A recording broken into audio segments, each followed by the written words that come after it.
Pastor Shadow texted and said that he won't be able to come, but we are going to reschedule for him to come another time.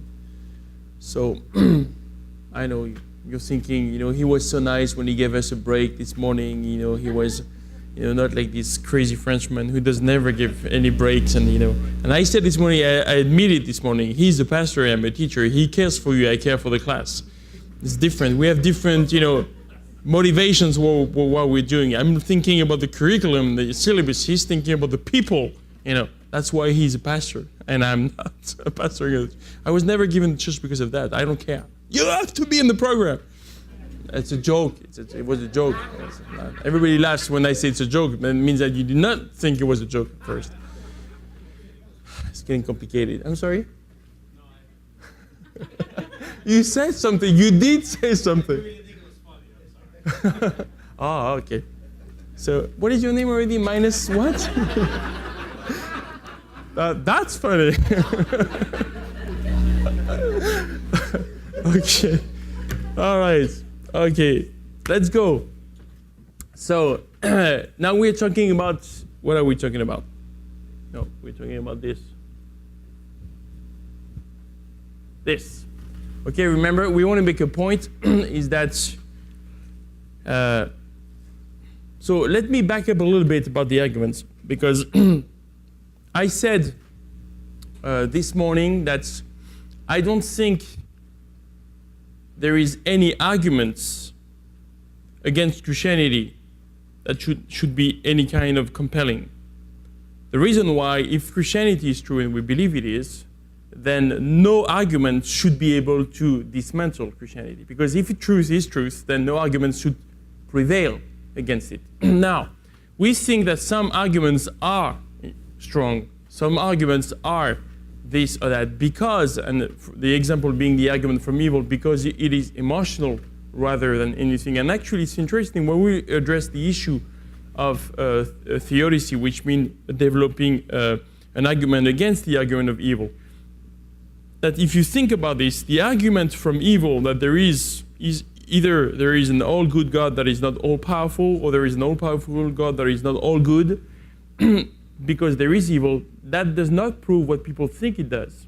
People say, this is why I don't believe in God. Well, actually, you made a point that maybe the God that I'm believing in is not the right God, because he's either all-powerful or either he's all-good. But you never proved that there is no God with an argument like this. So, to conclude, because of the argument from evil that God does not exist, does not make any sense. You might have a case to dispute my view of who God is, but you did not disprove the existence of God by showing that there is evil in the world. So, that's one way of understanding things. Let's set down the rules before we move on the arguments, because now we're entering into what some people would say real apologetics. Now we've been talking for a day and a half. You're thinking, okay, he goes on, with the methods and discussing is it biblical or not. Okay, just give us some apologetics. Now we're coming to it. But we're doing it in a certain way. And by meaning is again, we don't want to let the unbeliever set all the rules. Let's agree that, if we want to talk about theodicy, then we need to agree to the fact that you are not saying that there is no God. You are saying that you don't agree with my definition of who God is. This is a very different issue, okay? So just like evolution, let's admit that evolution is totally true. Does that disprove the existence of God? No. And even I had a very interesting talk with Sam, and he actually makes an interesting point, and at some points, pray for that. That's a project, but we might have some apologetic project, and he will be part of that. And he says that actually, when you think about what the Big Bang is, if the more we think about this, and the more actually brings up, arguments for the existence of God, and rather the opposites. So, I don't know if there was a Big Bang or not. I'm not a scientist, but the only thing I know, if you can bring all the Big Bangs you want, the more Big Bangs there is, the more proofs I have for the existence of God. So I'm fine with this. Because the idea being is that you cannot, we said that, the famous verse we heard, during the Super Bowl, no weapons formed against us, that we heard from Ray Lewis, your champion. I don't like football. Because I don't understand, I'm sorry, how you can call football a game that you don't play with your foot. I don't understand that. In Europe, we play with our foot, and we call that football. All right? All right, let's make it clear. This is an argument, apologetic argument. And number two, people are saying, uh-oh, he wants to argue with me. Right. But I'm saying it's an improper way of naming it. Use your foot if you want to call it football. And number two, people are saying, the football is the real man. I think, would you agree with me? We play football in Europe, but without protections. But we call that rugby, okay? We have the real man. He goes, I don't want to break my neck, so I need to protection. In Europe, we play rugby, okay? Right. I saw a bumper sticker one day. I think it was an Irish guy who says, play rugby, give blood. That's a good way to say it. So, you want to say something? I just want to say that is your presupposition. Yes, it is my presupposition. Okay, this being said, is it recorded? I'm in trouble. I'm in so much trouble with Pastor Aiden. Okay, no, actually, he will be happy. He's an Irish. I'm fine. I'm doing just fine. He would agree with me on everything. Okay. What I was saying, yes, I remember. So the idea is that we set the rules as much as they set the rules. And if we agree on rules, they have to be agreeable. And we understand that there is no weapons formed against us. There is no argument that should prevail. I'm just going to go back to the, earlier, where is it? I did so many. Give me a minute. I don't know where it is. Well, I just look for it later, maybe.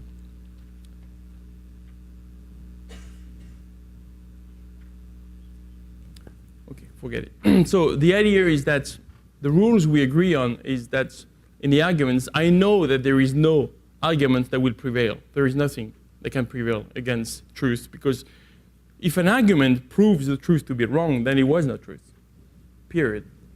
And the opposite is true also, is that if we have truth and we argue for it, it has to be conclusive also, meaning that there are some arguments that are good and some arguments that are not good. But also, if I think for a minute, some people will not accept the arguments, not because they don't think that the argument is sound and valid, but because they just don't want it. If they suppress the truth in Romans 1:18 with natural revelations, they will do it with arguments too. And they will do it with the preaching of the cross also. Though we understand that the preaching of the cross is the power of God, we also know that the rebellion in the heart of man is something that is strong. And if there is no free will decisions from the man to repent, there won't be any repentance. And we know that. So I'm not saying if you follow the recipe right here, then everybody will get saved. No.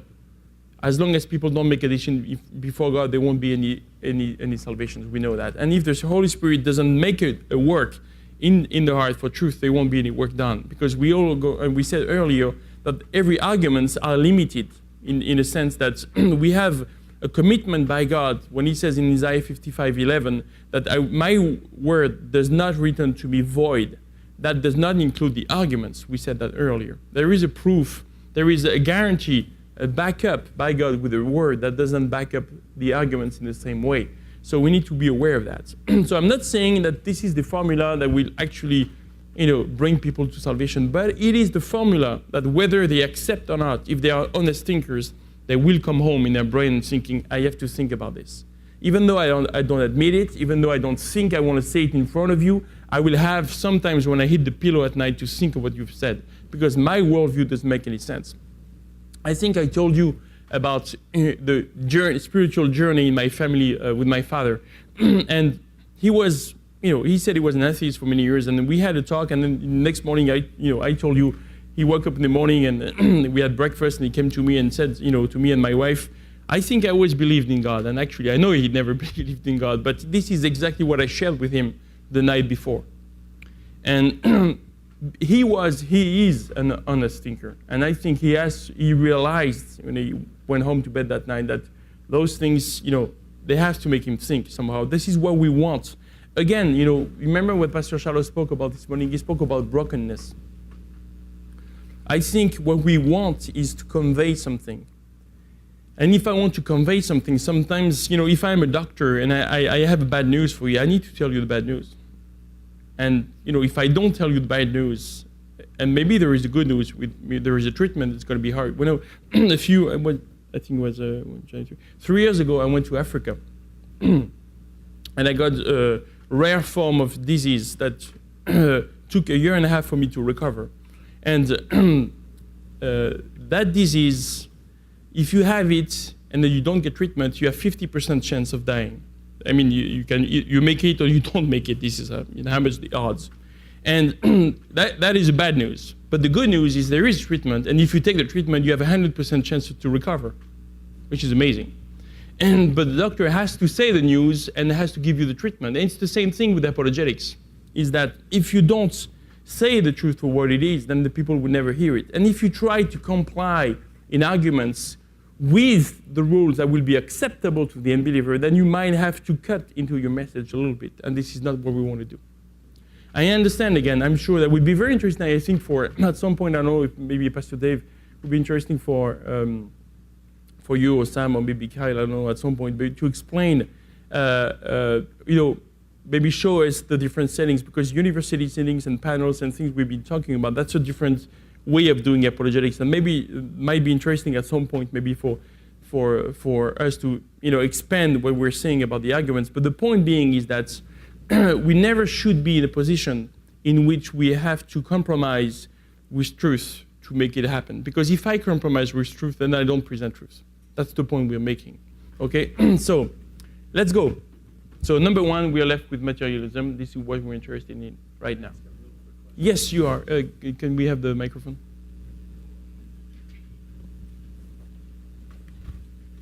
Could you just give an example when it comes to the atheistic worldview, like how you could, like what rules we may concede on that would be dangerous to being able to convey truth? Okay. Like give just some. Well, there's many examples I could give, and one of them being that well, if there is a set of rules that is valid for science, that should be also valid for us. Meaning by that, if you think that a few proofs are enough for me to believe in theory, then a few proofs should be enough to believe in God. You cannot ask one proof for evolution and 1,000 for Christianity. If you have one that applies your worldview, your rules has to apply to my worldview also. Let me give you an example I gave earlier. When we talk about the reliability of scriptures, I think we have two ways of approaching this. The one way is actually to show that there is some backup proofs around the scriptures that show you that the Bible is reliable, and that's fine. But actually, if I just do this, I am buying into the rules of the unbeliever who is thinking, I will never accept the Bible for a text as itself. I will accept any other text from the same period that would back it up. Why would you do that? On what ground do you think it's okay to validate Joseph Flavius as an authority and not okay to validate the Gospel of Luke as an authority? We have much more exemplary of manuscripts of the Gospel of Luke that we have of Joseph Flavius. Why Joseph Flavius was objective? How was he more objective than Luke was? Read Luke chapter 3, 1 through 3. It's very, very precise. When so-and-so was, Caesar, and so-and-so was, the governor of that province, and so-and-so was the governor of that province, and so-and-so was the high priest. That's pretty precise and objective to me. So why would you, and that's what I mean by that. We need to agree. Why would I accept the idea that the unbeliever will say, okay, I will accept maybe to consider the Bible if you prove me with texts outside of the Bible? Why should I do that? Because I'm accepting the idea that your presuppositions will decide whether or not the Bible is trustworthy from outside authority. Well, to refuse the Bible as an authority, I need to refuse it for itself, not because it doesn't have any backup. Because actually, I don't have any backup for Caesar's history. I don't have any backup for Joseph Flavius. I don't have any backup for Iliad and Odyssey by Homer. I don't have anyone. Why would I go to university and study literature and have Iliad and Odyssey by Homer, the story of Ulysses, and all this, everybody, of course it's Homer. How do we know that? There is a gap of 900 years before Homer's life and the oldest text that we have. How do we know it's him? Nobody questions that. If it's unquestionable, then the Bible should be in the same, if you don't want to question that, then you should not question the Bible. So that's what I mean by that. The rules that apply to you as an unbeliever should apply to me also. And vice versa, obviously. Does that answer your question? Okay. Any other questions? Should I start? Because we have a nice quote from Chesterton right here. All right, now we're talking about materialism, and materialism is the idea that there is nothing but matter in the world, meaning that it was just us, and there is many implications in that. And what he says is, and as an explanation of the world, materialism has a sort of insane simplicity. Again, we go back to foolishness, and we know how Chesterton loves to describe the unbeliever and the materialist as a madman. So it has some kind of insane simplicity, and we go back to meaning that he wants us to remember that we spoke about the homogeneity of thinking of the unbeliever, the shrinking of the homogeneity, because there is how do you say, contracted common sense. That's what he says. It has just the quality of the madman argument. We have at one sense the sense of it covering everything and the sense of it leaving everything out. Contemplate some able and sincere materialists, as for instance Mr. McCabe, and you will have exactly the unique sensation that he just described. He understands everything, and everything does not seem worth understanding. It is not thinking the real thing of the earth, of fighting people and proud mothers and first love, or fear upon the sea. So what is he saying? And that's your quote number 23. If you want to have it on your paper, you can have this one. And what is he saying? Number one, we remember what he said about foolishness. And the idea that I like here, he says, actually, we have a sense of it covering everything and the sense of it leaving everything out. What he means by that is that materialism tells you that there is nothing but matter. So it covers everything. What materialism is the truth, because everything is matter, there's nothing beyond matter, and it covers everything. So we have a sense that materialism covers the whole of reality. But in the same time, when you think about this, we have the same feeling that he leaves everything out. Okay, well, wait a minute. And I'm going to do an exercise that I did in the other class of apologetics, and I think this is... Oh.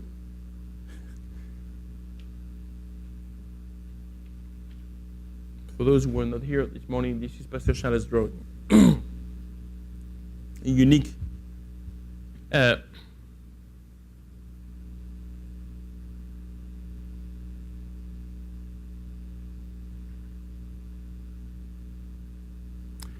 We have on the one left, you have material, and on the other side you have immaterial.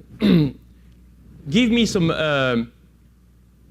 adjectives or words that describe, not adjective, but let's put it this way, parts of man that we know.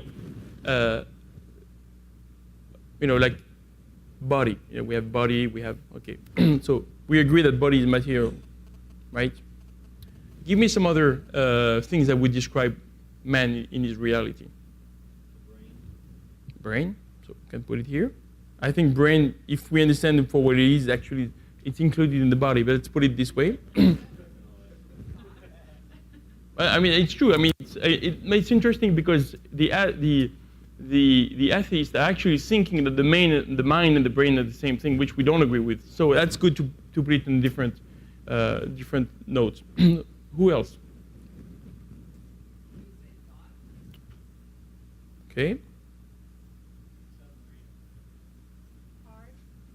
What? None. You're just giving me some definition of what you think describes who man is. The heart? Okay, but the heart, okay. What do you mean by heart? Okay, soul. Spirit.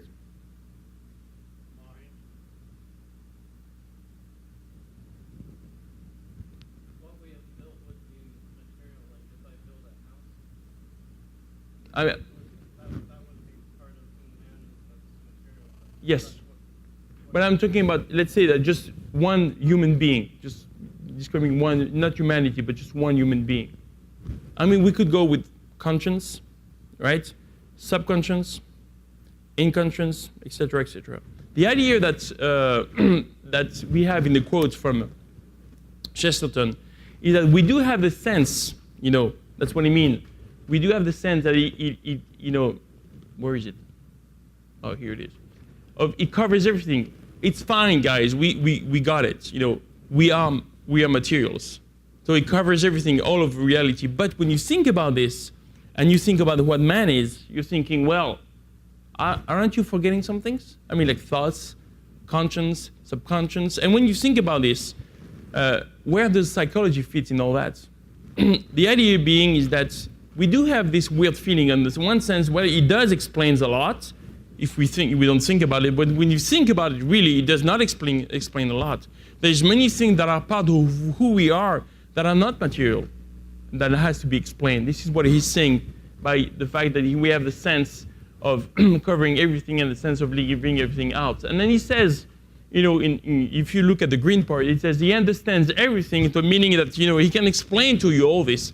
But when you're done with listening to a materialist philosopher, you're left with one feeling, then nothing or everything does not seem worth understanding. Meaning that when you explain your philosophy, and remember what Pastor Shadow said this morning, how can your materialistic philosophy explain to me how I can live my life? How can I raise my family? How can I face reality? How can I face evil? How does that materialism explain to me all this? That's what he means by that. He means that, it actually explains everything according to you, but your explanation does not worth hearing. It's not worth hearing. What you're saying does not make any sense. And not only that, and this is what we have in red, it does not include the reality of who man is. You cannot explain in a material way those things that he says in the poetic way, meaning that, fighting people. Why would people fight? Why would we have in our hearts something that we think it's worth fighting for? Where does that come from? The idea of heroism, the idea of fighting people, of the things of earth, proud mothers. Why would a mother be proud? How do you explain that on the materialistic ground? And, and his very personal way of putting things, first love, a fear upon the sea. So the meaning is actually, materialism does not explain as much as you think it explains. It actually leaves everything out. But worse than that, this is what Chesterton says also, the main deductions of the materialist gradually destroys his humanity. I do not mean only kindness, I mean hope, courage, poetry, initiative, all that is human. When you think about humanism as a philosophy, do you think it is more an atheistic philosophy or a Christian philosophy in the world today?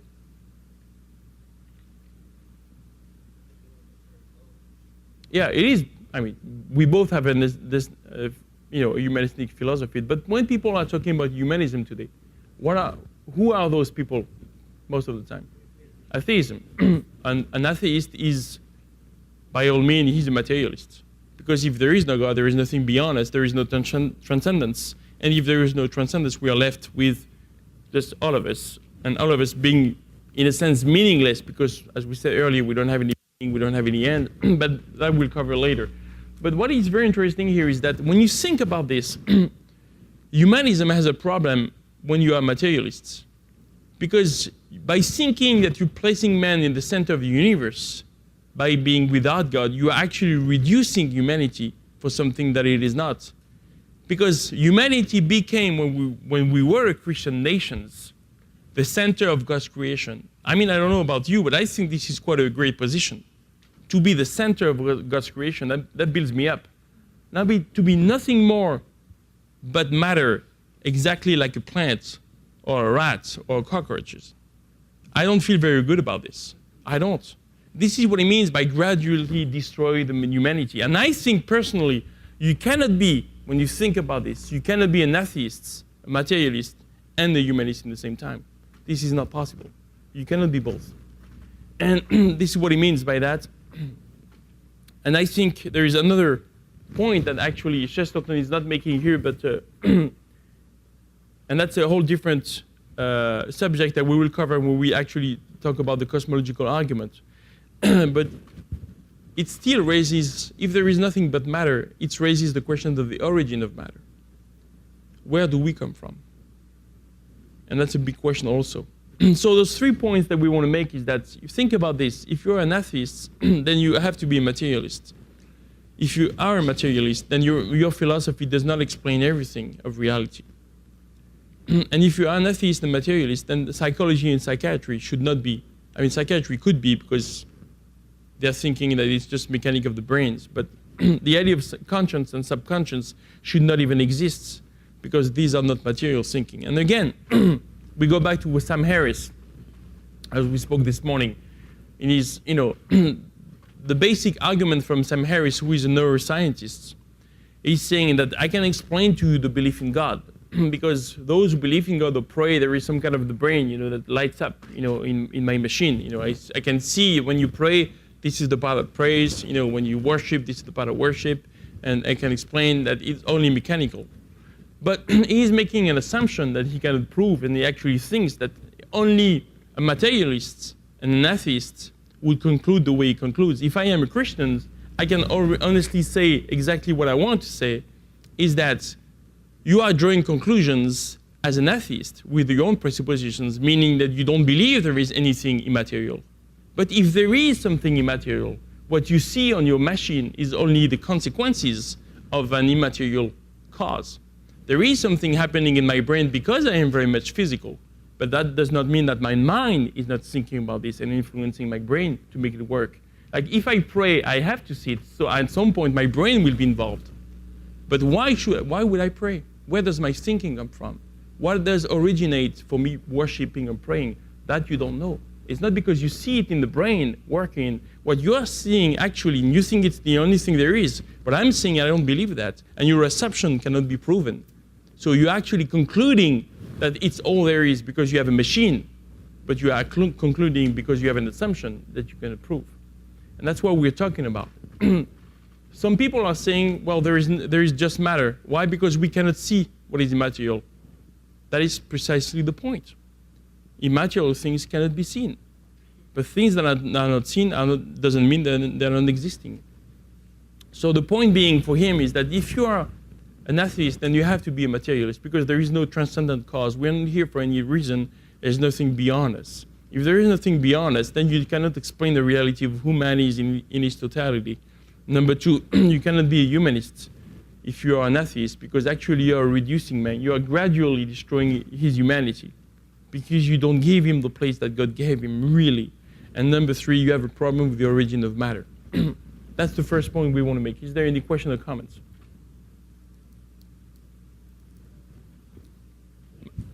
Can we have the microphone?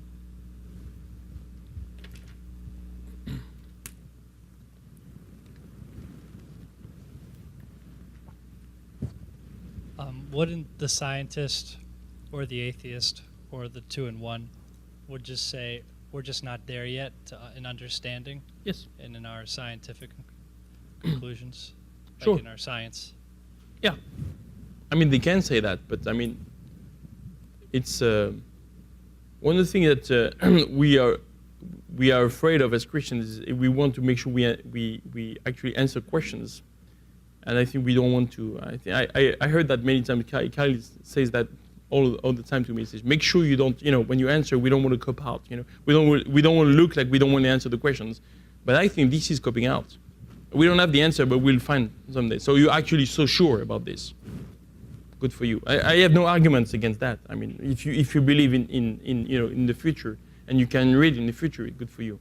But I don't have any answer for that. I don't know if anyone wants to say something. Yes.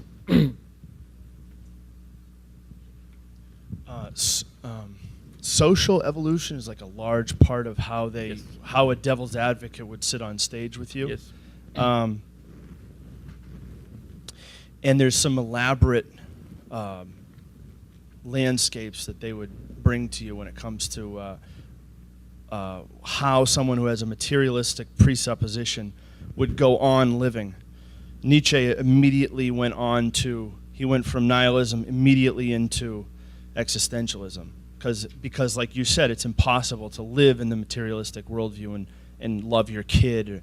So they immediately do that, and then like modern existentialism, a lot of it is with an atheistic base. They believe that we are evolving, and yeah, it might not have intrinsic purpose, you know, the way I'm living or my search for meaning, because there is no meaning, but the way that the human race is evolving is by living as though there is meaning. So they would concede that it doesn't have an actual value, but it has an actual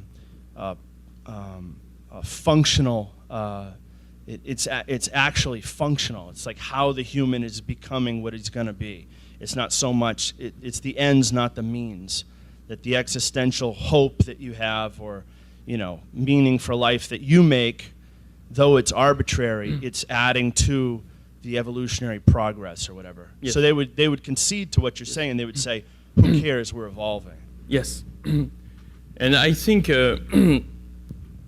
by saying this, and I think they do. I mean, obviously you read some of the arguments, but I have few questions. If we don't have any value, why? It's the same thing with meaning. If we don't have any meaning, why are we craving for one? That I need to be answered. If we don't have any value, why are we looking for one right now? And that's two questions that need to be answered, and that actually don't have any answer with today. So they might say, well, we don't have any value.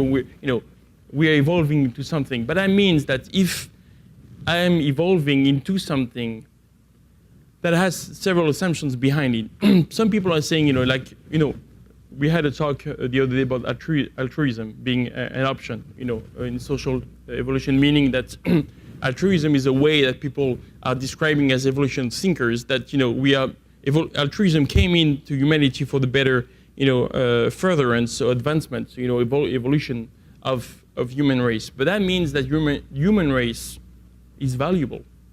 Because if evolution works on the preservation of human race, that means that evolution thinks of human race as being valuable already. So even though I'm waiting to evolve into something that will give me some meaning, evolution process is actually thinking that I need to preserve humanity because it is valuable, in a sense. Or any being, because it is valuable. So it means two things. Number one, that evolution has thinking capacity, because it's thinking that I am valuable. And number two, I have a value already. And where does that value come from? Though I don't have it as an individual, according to my philosophy, why would the human race be any valuable? There has to be an explanation for that. So I think this is a way to cope out the questions. Okay, I agree, I don't have any meaning for my life, but we're evolving to something that preserves the human race. Then you're saying the human race is already valuable because it needs to be preserved. And that needs to be explained also. So I think there is many assumptions that are made that need to be discussed. Something that they discuss is the difference between,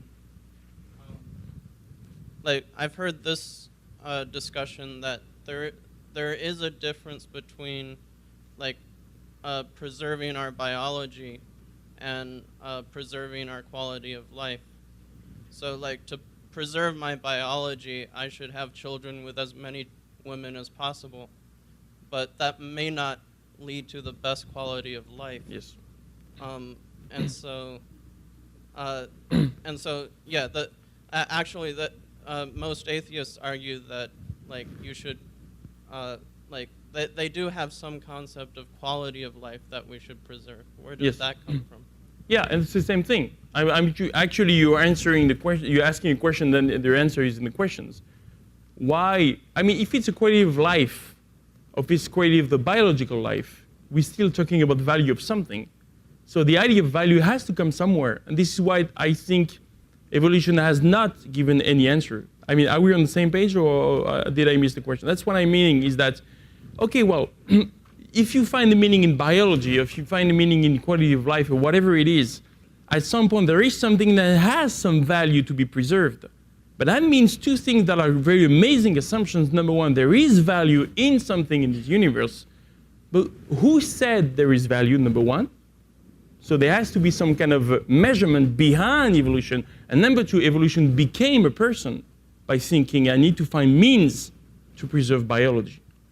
So now we are talking about two features that we find in God, intelligence and purpose, which we don't want to find in evolution also. So the more I think personally, evolutionists try to answer the questions we ask, if we ask them properly, the more they actually have to come back. That's the idea of Francis Schaeffer in Escaping the Reason.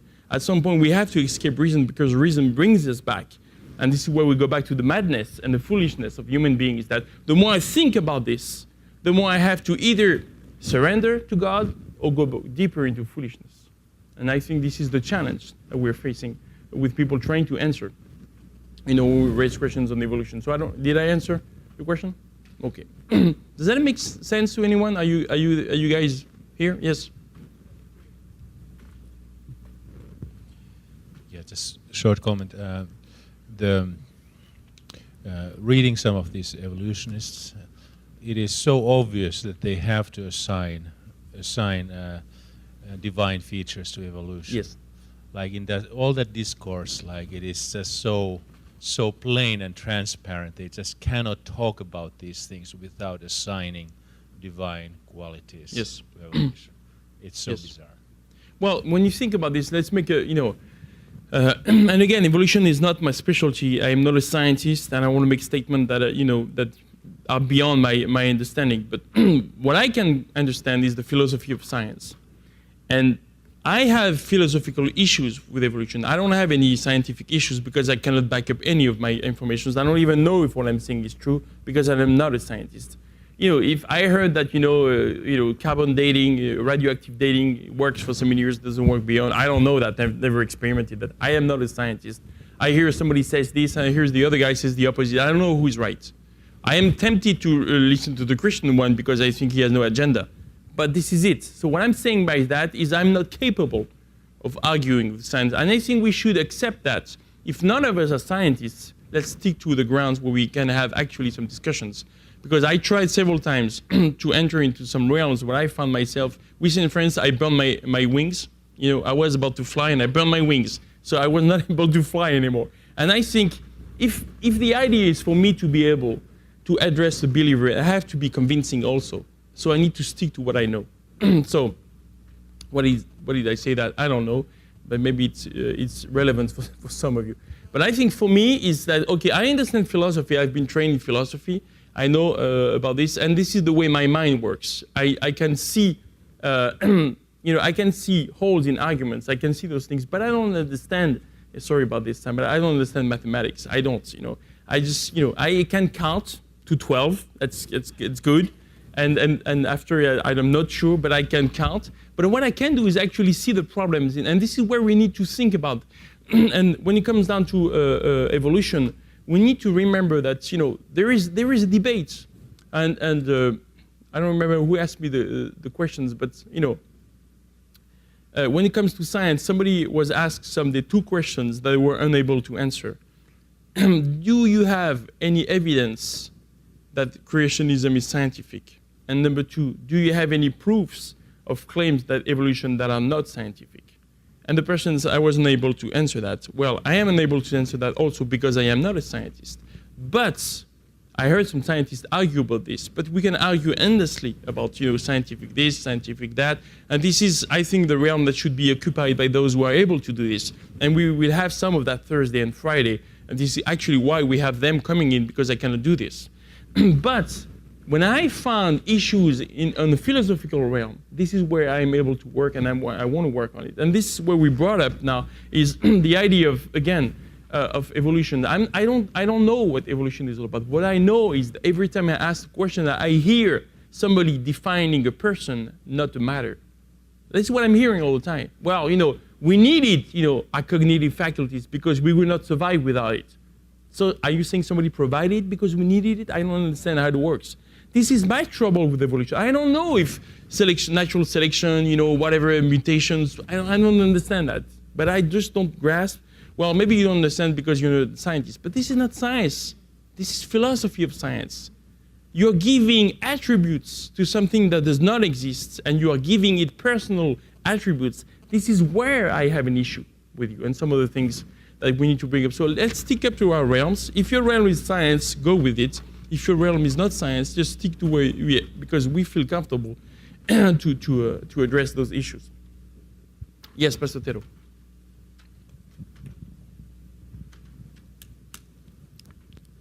Some time ago, I read something about Charles Darwin and some of his quotations. So, in a way, he was a philosopher too. Yes. And if you're putting together this scientific worldview and his philosophy, he used deductive logics, which means that he had certain premises that led to conclusion, and he had these premises that evolution. First step is evolution is explaining of the diversity of the life and origin of the life. Then it leads to the next step or next premise, and fossil material will prove it true. And then it leads to number 3. And in the next 100 years, there will be no missing links, and we will find tons of fossils. And point number 4, and that will prove that theory is true. So he used some kind of philosophical logics, but we know that there is no fossil findings. There are as many missing links that it was 150 years ago. It's more than 100 years ago. That's true. So if you're using a little bit like we can attack to his worldview that, hey, this is not working. He had deductions, he developed a theory, and it didn't work.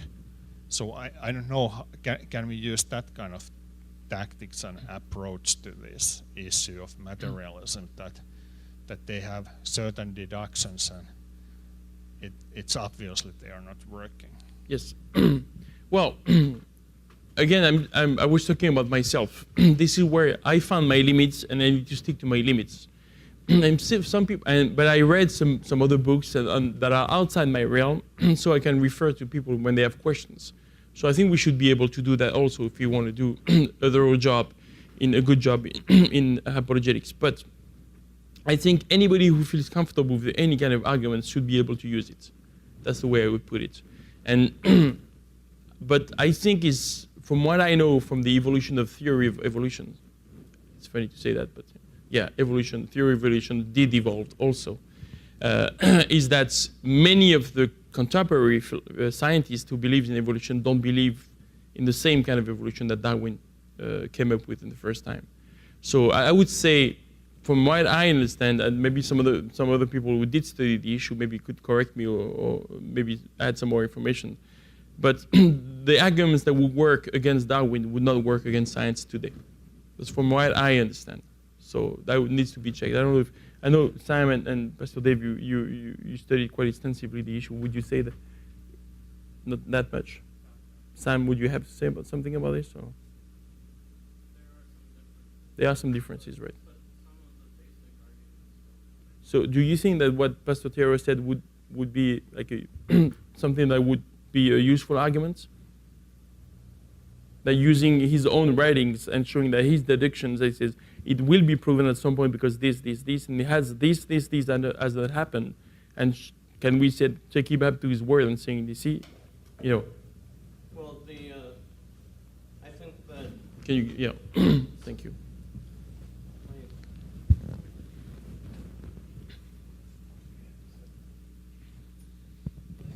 I think that saying that the theory is different today isn't really much of an argument, because the way that we do evangelism today is different than how we did it 50 years ago. Mm-hmm. It's like science changes over time, and so does everything. So just because today's theory of evolution is different because they've had to answer questions over time. Yes. Like, same with us. We've had to answer different questions over time, so Yes. things have changed. Okay. But the idea is, maybe you can keep the microphone and we can talk about this in a minute, but the idea being is, if I would be a contemporary atheist evolution scientist, if I would hear somebody come up to me and says, well, Darwin said that, I would say, well, Darwin is passé, he's in the past. We have a different understanding, different proofs now. And what he thought would be the proofs that would be validating in the theory are not the proofs that we're thinking of today. Right. So this is what they would say, right, today. So would that mean that would disqualify the arguments from Darwin, or does that mean that we should still be able to use it? Oh, yeah, it would disqualify those specific arguments. Okay. Thank you. All right. Thank you for your input.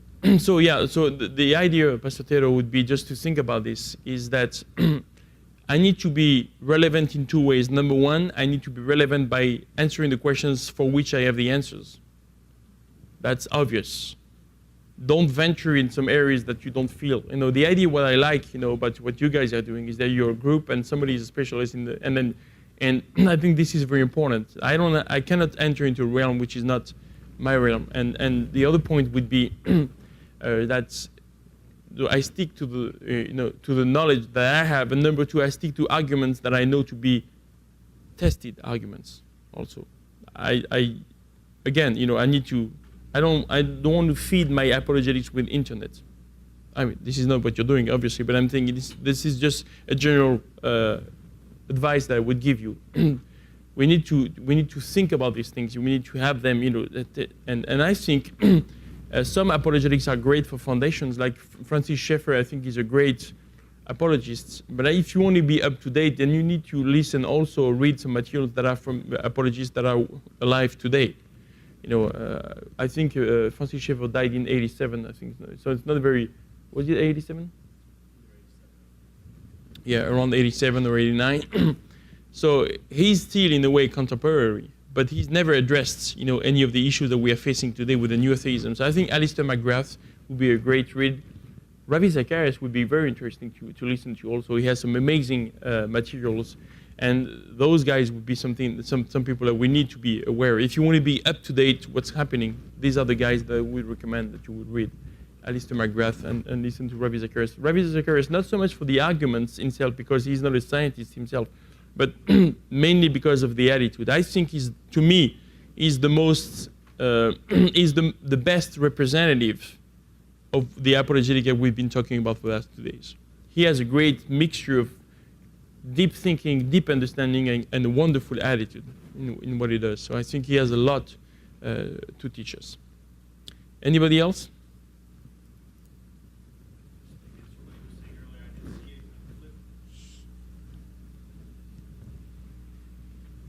Can somebody count how many miles Pastor Simon did in 2 days? That would be very interesting.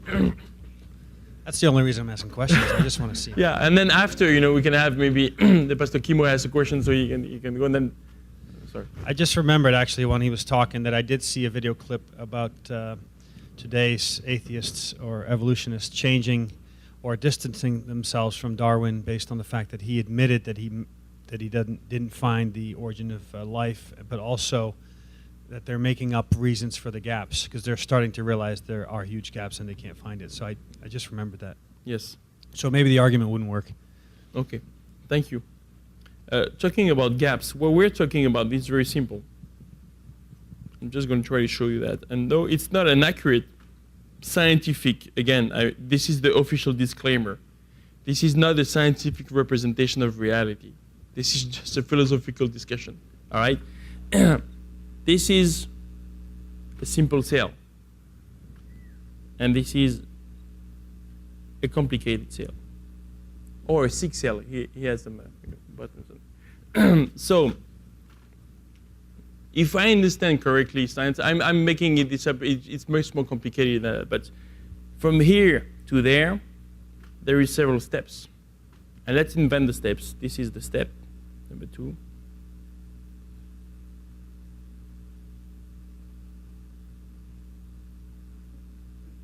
All right, let's put it this way. This is, a funny way to present the argument, but I think this is what I want to come across about the idea of gaps and fossils that Darwin said we would find. Can I use another color on this? Come on. Excuse me, I'm messing up here.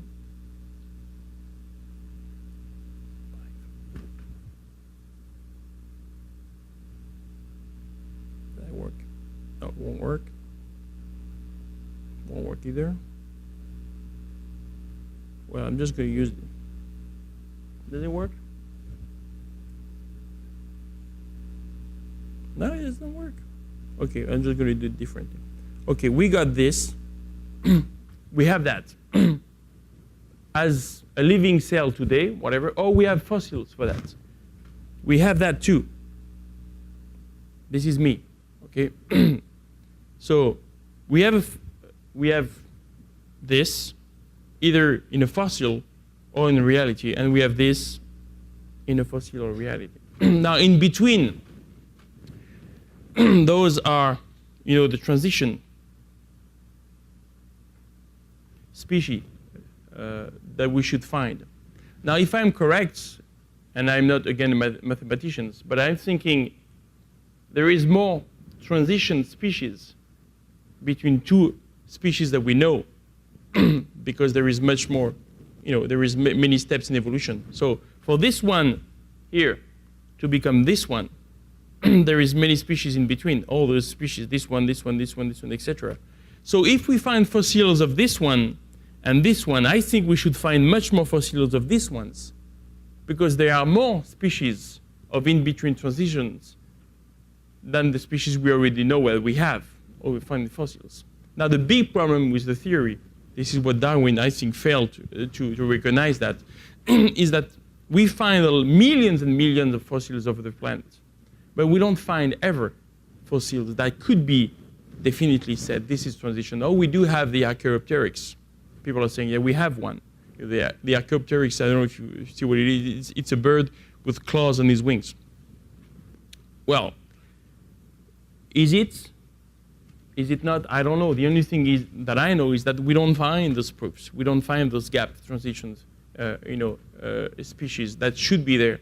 And according to, maybe you should come up with a calculation someday and how many species we need in between, how many fossils. That means that we should find, contrary to the species that we already have, we know exist, and we already have even today, we find the fossils of. That would be an interesting number to find. So that's the argument. That's Pastor Tero, and we were discussing with Pastor Pete also. Okay, so we need to move on because I see we've left with just 25 minutes, and we have a lot more to say. So now what we're going to do is we cover the idea that materialism is what we are left with if we don't have any God. We are just matter, and the problem with matter is, number one, it does not explain the reality of man. Number two, you cannot be a humanist and a materialist at the same time because you are destroying the reality of humanity. And number three, you still have a problem with the origin of matter. That needs to be explained. Now, the second problem we have, you remember what we said earlier about, where is it? There is 4 problems that I want to bring up with atheism. Number one is that we are left with materialism. We covered that. And number two, we have no explanation for reason. So we spoke about this. And now this is what I want to quote from C.S. Lewis. And this is what C.S. Lewis is saying. And Pastor Simon, can you read it? I think I need some rest for the voice. Thank you.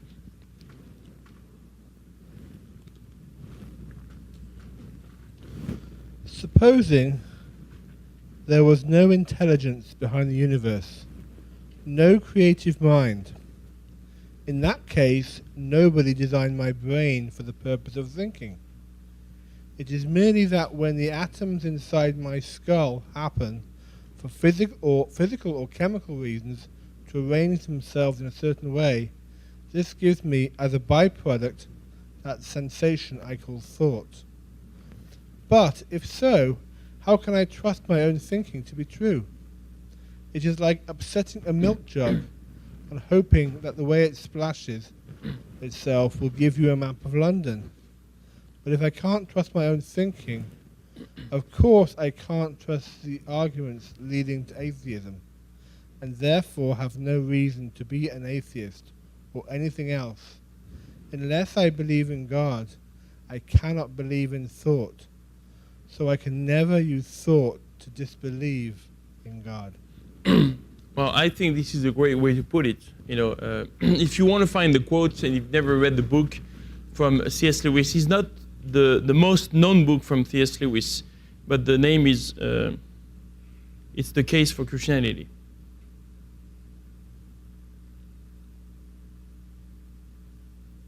It's a great book too. Any book from C.S. Lewis is very interesting. So, what is he saying? What do you think that C.S. Lewis is saying?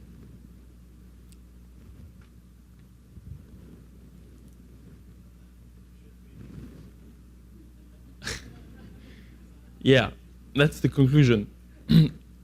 But if atheism is true, it should not be anything. That's the point he's making, actually. Anybody wants to say something about this? I'm trying to find an excuse not to speak too much. So, self-defeating.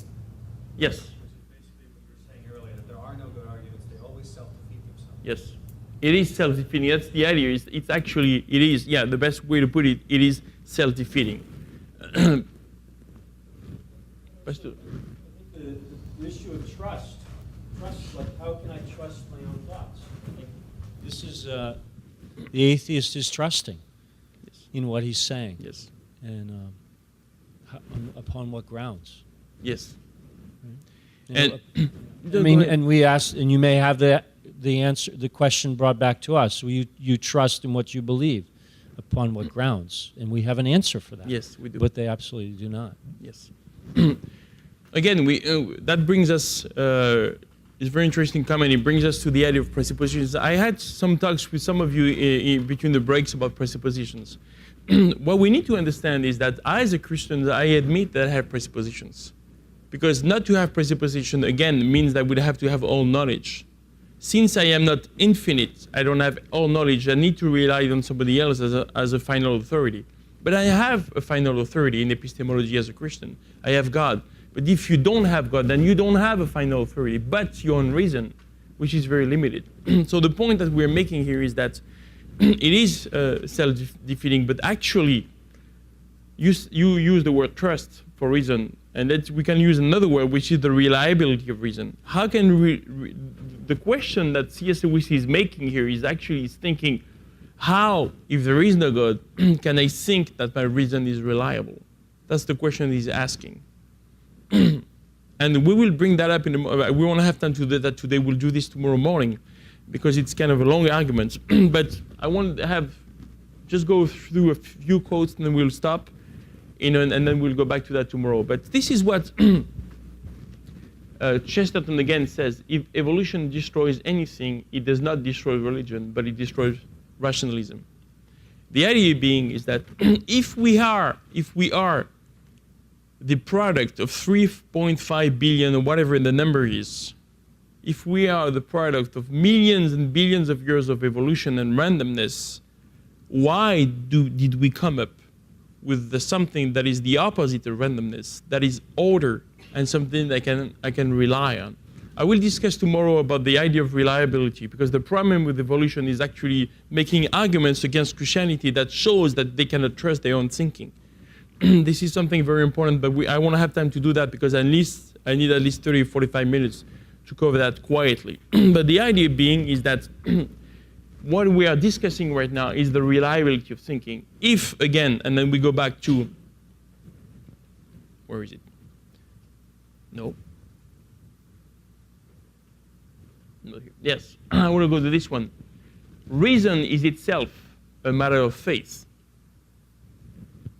It is an act of faith to assert that our thoughts have any relation to reality at all. How do I know that? I know that because my reason tells me so.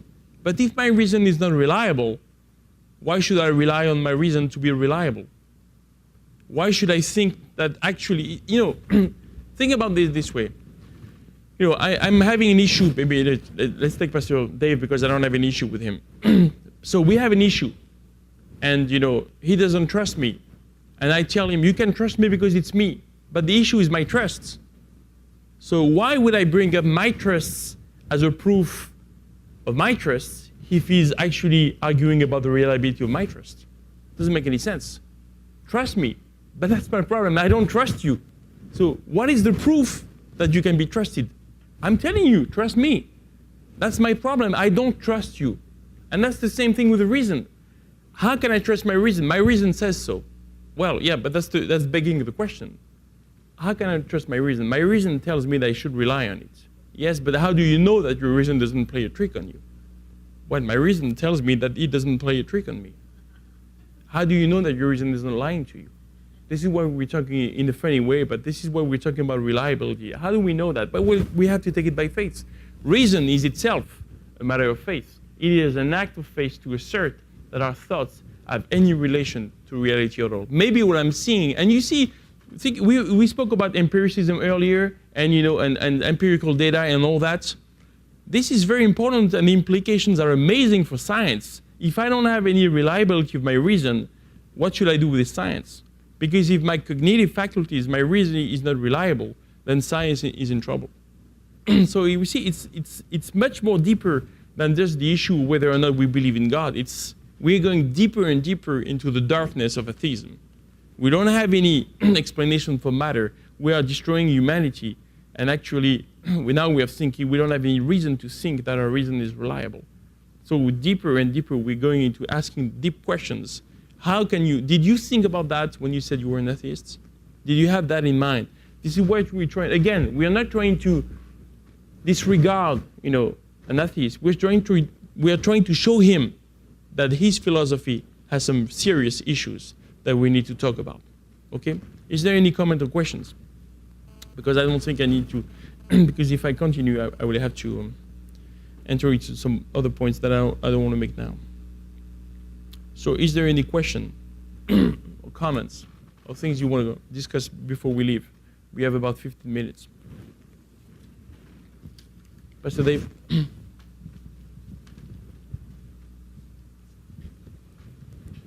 What if they would, the point of destroying humanity, they would define it as humanity is where we're at in the evolutionary cycle right now, social evolutionary cycle. Like, I don't mind if you think we're destroying humanity in like some transcendent, like some, when you're applying value to humanity, like we would concede, the atheists would say, we would concede that it never had that value. That everything you see on this planet, all the loving of children, all of the enjoying of bonuses, and all the being distraught that your uncle died, all of that stuff is just chemical and just electric. And us thinking about humanity in a transcendent way is just part of the evolutionary progress. Like it's not they're not saying, oh yeah, we destroyed humanity. They're saying, well, we destroyed it. We destroyed like your idea of humanity, like religion's idea of transcendent value of humanity.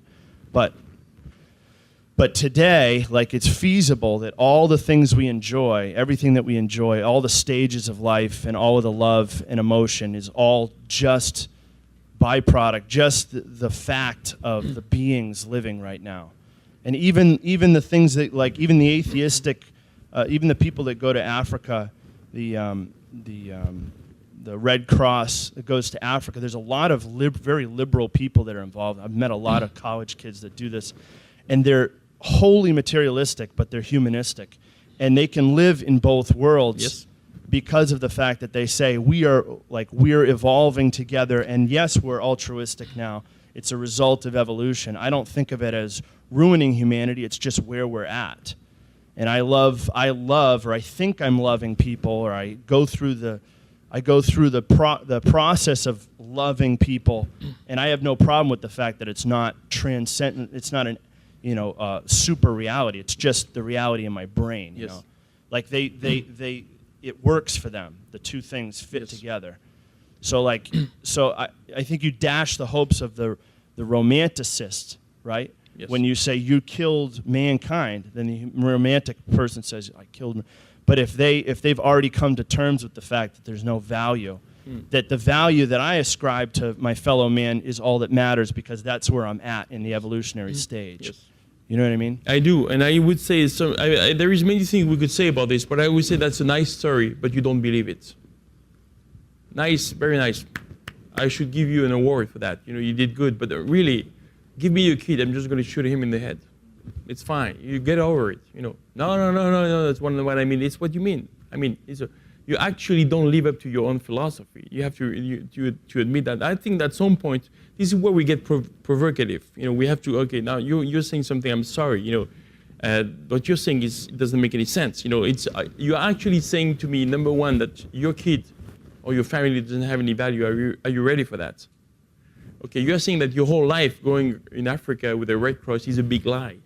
You know that, it's a huge lie, And you're not living up to your philosophy. You're actually making sense. But I have a few questions. That's what I would say for you. Number one, you mentioned they would say that the things we enjoy in life are meaningless.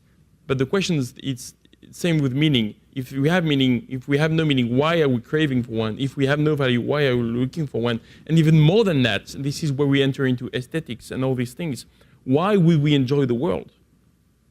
Why? Then that question to me is very interesting because it actually you have to answer two things. Well, we enjoy the world, we don't know why, but this is the way it happens. Or number two, we enjoy the world because if we enjoy the world, there is better chance of survival. Then if there is better chance of survival, we go back to the idea of value of humanity, of value of biology, whatever it is. There is value somewhere.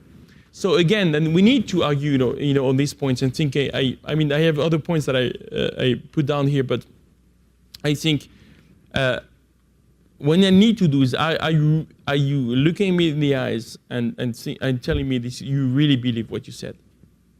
And I don't. Maybe you met some rare people that are ready to stand up to that and saying, I do believe that, and you have to bring them to the extent of what it means, and that means that nothing has value.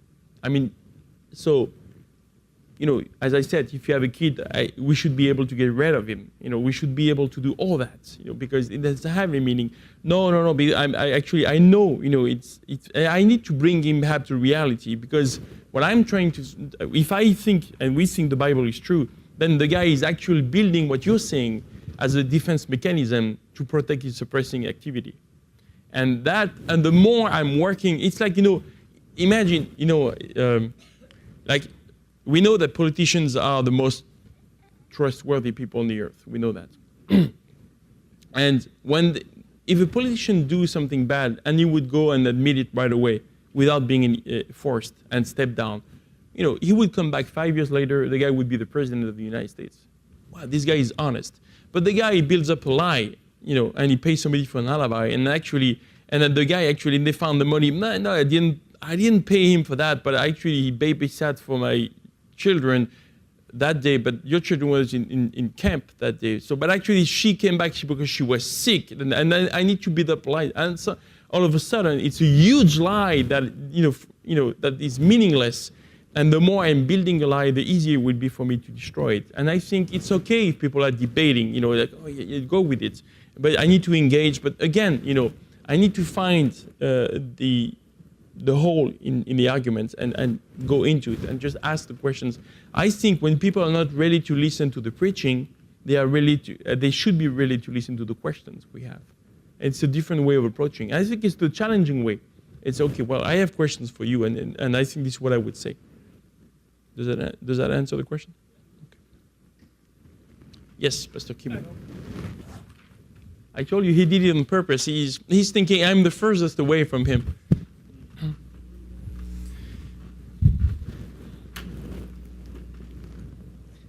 I found that it's usually fairly easy to bring someone to the point where if they're an atheist, that there's no meaning.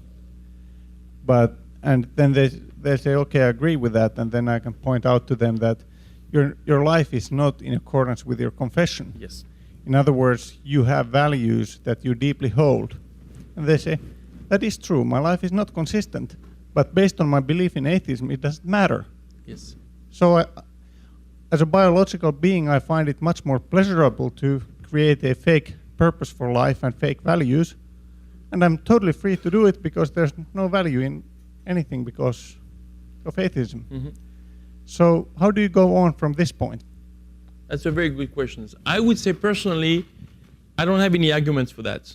I think this is the guy who says that, achieved the extremity of the foolishness the Bible describes, is actually, I often say that I believe the most consistent philosophers are the existentialist philosophers, like Jean-Paul Sartre and Albert Camus, because they're actually saying that life is meaningless. And if you agree with that and you're fine with that and you're not trying to find meaning to that, I think only the Holy Spirit will be able to touch your heart. I don't know, maybe some other people have arguments, but I would just say, okay, well,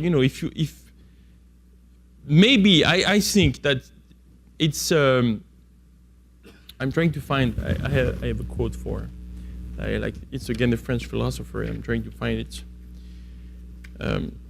I think it's nicely said in English, so I don't want to destroy it. I have the French quote in my mind, but it was translated into, his book was translated into English, so I better quote it. Yes, quote 31st for those who have the paper.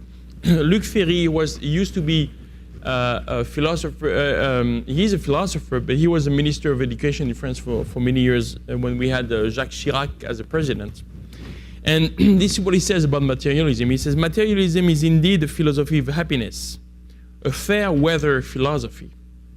A fair weather philosophy. But there's the rub. When a storm breaks, is that philosophy one we can still adhere to? And I think there is, I don't know what you think about this, and maybe you have an answer actually, but for me is that the guy did not go through what life actually can bring in his life. This is a philosophy of happiness. This is a nice weather philosophy. You are having a good time, it's summertime. Well, wait until the winter comes, and I'm sure you would think differently. Because that would be, that's not something I would maybe necessarily say, but that's something I would think, and I don't know, if he's fine with it, the one doesn't want to hear anything about this, I would just move on and because I would not see, I'm limited now when I'm thinking about this, I would be caught off guard and thinking, I don't know what to tell you about this, which I would be fine with, but in a way I would be stuck by thinking, well, I found somebody, it's like, I would feel like I reached the North Pole, there's nowhere else I can go. I can only go south. This is it. The guy reached the limit of my capacity to address somebody who actually live up to his standard. And say, wow, you're the only one I've met. Did you meet someone like this? You did? Wow, it's amazing. Pastor Arto? We have 3 minutes. I really like this Frenchman's quote here. Because it is underlying all this philosophy is, after all, justification for their sin. Yes. And suppression of the truth. And motivation is really like it is a self-preservation to subscribe to that philosophy, because it justifies just about anything that you can do in the life, and you can always justify. It's very convenient. And I think that the Holy Spirit conviction of the sin, judgment, righteousness is really like what this person needs, and perhaps we cannot be an instrument for that, but we still can trust that that's a simple message that in the gospel can be what can break. Yes. Like there is like a need of redemption, and there is like there's guilt, because for sure this person, however good facade front they have a lot of skeletons in their closet, and they have like a lot of different sins and lots of unrighteousness. Yes. And if we had the opportunity, however cruel it is, to point out like you still have a problem. Yes. I think like that's one thing that like they cannot escape, that like they do have a problem. Yes. That reminds me, maybe what I would think about this when you said about that. I'm thinking that the idea of guilt, I think it would be something that would be interesting to bring up in the conversation. Not that I would be a conclusive argument, but thinking the fact that I don't care, that it doesn't mean anything, doesn't explain why I am the way I am. Meaning, if I feel any guilt for something I've done, then it has to mean something that I cannot explain. And the fact that I'm saying that it's meaningless because I'm an atheist, doesn't explain why I am the way I am and why do I react to some kind of ethical, conscience that I have. Maybe that would be something that would trigger the questions in their mind. I don't know. Maybe it would not, but maybe it would. I would hope it would. Okay, it's 9 o'clock. Thank you very much for your attention. So tomorrow, for those who are going to be there tomorrow, the credit student should be there tomorrow, 8:30. And then we have just the morning sessions. We don't have any class tomorrow night because of service. So 4 hours tomorrow, and then we have Thursday and Friday, and then we're done. Thank you.